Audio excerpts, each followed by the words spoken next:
نحمده ونصلي على رسوله الكريم اما بعد فاعوذ بالله من الشيطان الرجيم بسم الله الرحمن الرحيم رب اشرح لي صدري ويسر لي امري واحلل عقدة من لساني يفقهوا قولي ربي زدني علما اللهم فقهنا في الدين۔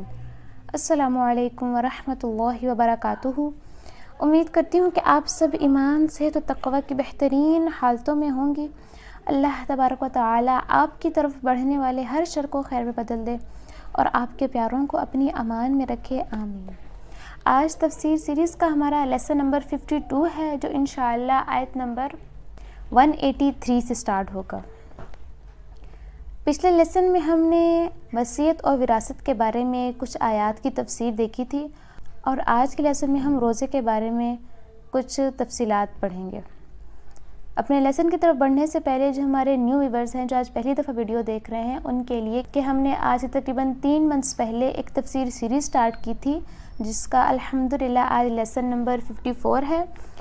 اس تفسیر سیریز میں ڈاکٹر اسٹار احمد اور ڈاکٹر فرحت ہاشمی دونوں کی تفاسیر کو کمبائن کر کے ایک مختصر اور بیسک سی تفسیر کی جاتی ہے۔ ڈیلی 10 سے 12 منٹ کی ویڈیوز اپلوڈ کی جاتی ہیں تاکہ آپ دن کے کسی بھی حصے میں بآسانی انہیں سن سکیں اور اللہ تعالیٰ سے اپنا تعلق مضبوط کر سکیں، کیونکہ اللہ تعالیٰ نے قرآن نازل کیا ہماری رہنمائی کے لیے۔ ہم سورہ الفاتحہ میں یہ دعا کرتے ہیں کہ اہدنا الصراط المستقیم، کہ اے ہمارے رب ہمیں سیدھا راستہ دکھا، اور اسی دعا کے جواب میں اللہ تعالیٰ نے اس قرآن کو نازل فرمایا کہ یہ لو، یہ ہے سیدھا راستہ۔ اور اسی لیے اللہ تعالیٰ قرآن پاک میں فرماتے ہیں کہ وَاعْتَصِمُوا بِحَبْلِ اللَّهِ جَمِيعًا، کہ اللہ کی رسی کو مضبوطی سے تھامے رکھو۔ جب تک ہم اس رسی کو مضبوطی سے تھام کر رکھیں گے، یہ دنیا اور اس دنیا کی مشکلات کشاکش ہمارا کچھ نہیں بگاڑ سکتے۔ تو اپنے لیسن کی طرف پڑھتے ہیں۔ بسم اللہ الرحمن الرحیم۔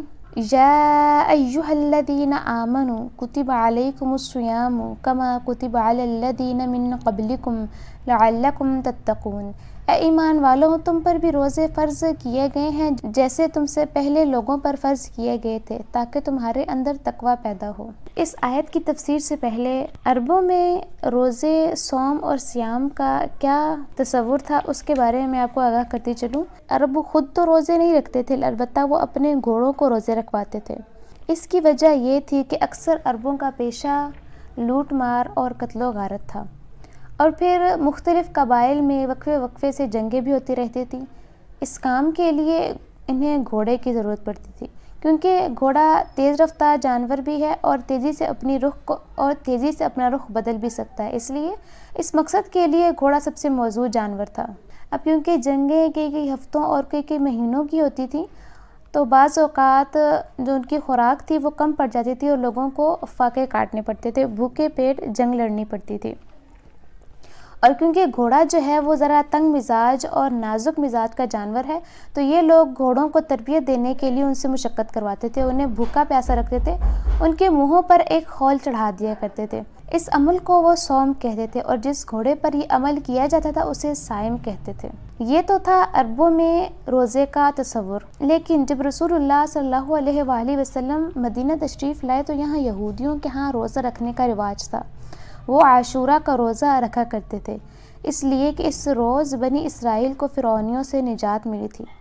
رسول اللہ صلی اللہ علیہ وسلم نے مسلمانوں کو ابتدائی ہر مہینے ایام 20 کے 3 روزے رکھنے کا حکم دیا تھا۔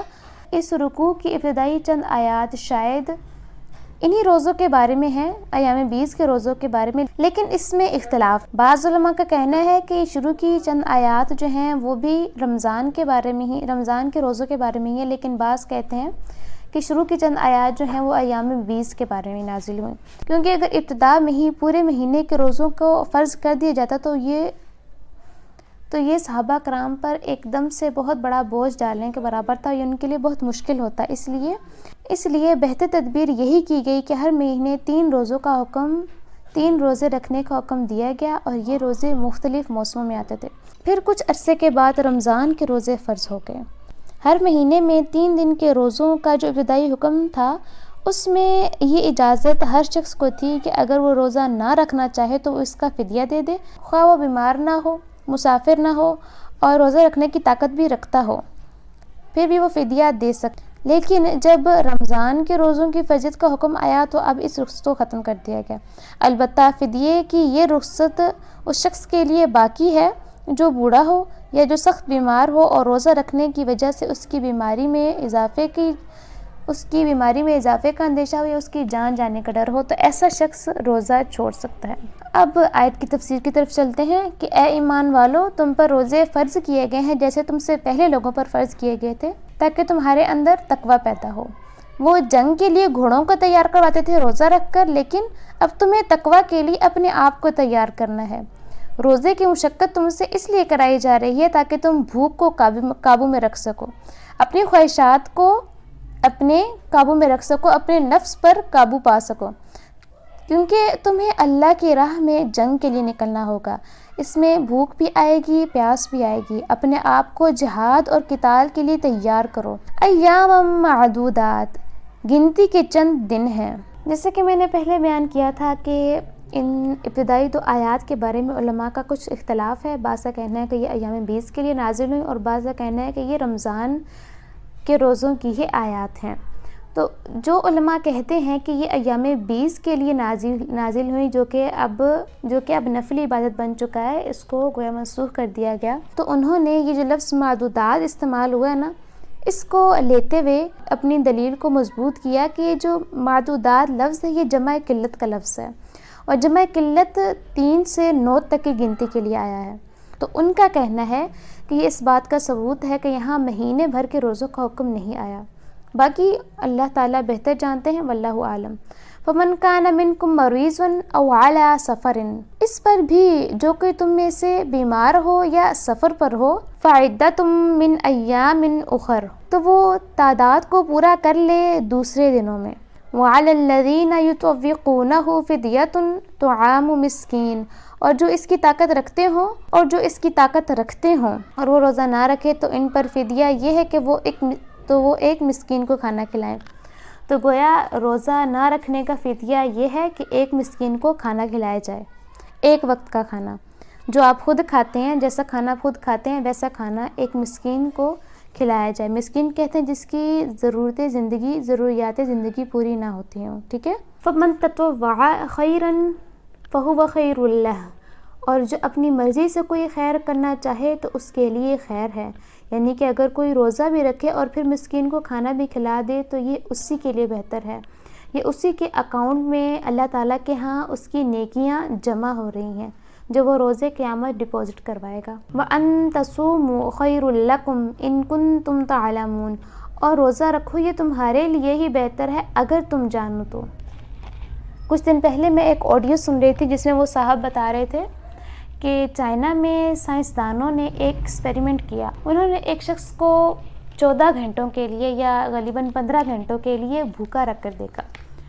جب وہ انسان 14 سے 15 گھنٹے کے لیے بھوکا رہا تو سائنسدانوں نے اس کی جب اس کے آرگنز کا اور اس کی باڈی کا معائنہ کیا تو انہوں نے دیکھا کہ اس شخص کے جو وائٹ سیلز ہیں وہ 8 سے 9 گھنٹے جب بھوکے رہے، ان کو کوئی خوراک نہیں ملی باڈی کی طرف سے، جو ان کو پروٹین اور جو ان کو کیلشیم وٹامن چاہیے تو وہ ان کو نہیں ملے، تو انہوں نے باڈی کے جو بیڈ سیلز تھے، جو جراثیم تھے جو بیماریوں کا سبب بنتے ہیں، تو وائٹ سیلز نے ان بیماریوں کو، ان بیڈ سیلز کو، ان جراثیم کو کھانا شروع کر دیا۔ یہ بہت ہی آزمودہ بات ہے، اور جو جتنے بھی قابل ڈاکٹرز ہیں وہ شوگر کے مریضوں کو اور کولیسٹرول کے اور جتنے بھی بڑے بڑے مراض ہیں، ایسے مریضوں کے پیشنٹس کو وہ روزہ رکھنے کی تلقین کرتے ہیں۔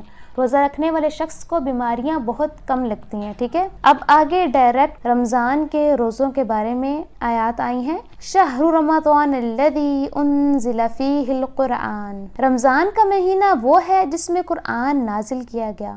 تو اب کیونکہ ہم پہلی دفعہ یہ پڑھ رہے ہیں قرآن پاک کو، جو پہلے پڑھ چکے ہیں ان کو تو پتہ ہوگا، لیکن جو پہلی دفعہ قرآن پاک کا مطالعہ کر رہے ہیں تفسیر کے ساتھ، ان کو میں بتاتی چلوں، یہاں پر یہ نہیں کہا گیا کہ پورا قرآن ہی رمضان میں نازل ہو گیا، نہیں، یہاں کہا جا رہا ہے کہ قرآن کے نزول کا آغاز ماہ رمضان میں شروع ہوا، اور ماہ رمضان کے بھی آخری مہینے کی تاک رات سے شروع ہوا۔ ایک تاک رات لیلۃ القدر میں سورہ العلق کی پہلی 5 آیات نازل ہوئی اور وہ قرآن کے نزول کا آغاز تھیں۔ اور اگر کسی کے دماغ میں یہ سوال آئے کہ لیلۃ القدر کون سی رات ہے، تو رسول اللہ صلی اللہ علیہ وسلم نے فرمایا کہ لیلۃ القدر کو رمضان کے آخری عشرے کی طاق راتوں میں تلاش کرو، یعنی کہ 21واں روزہ، 21ویں رات، 23ویں رات، 25ویں رات، 27ویں رات، 29ویں رات، ان 5 راتوں میں لیلۃ القدر کو تلاش کرو، ان 5 میں سے ایک، باقی اللہ تعالیٰ بہتر جانتے ہیں۔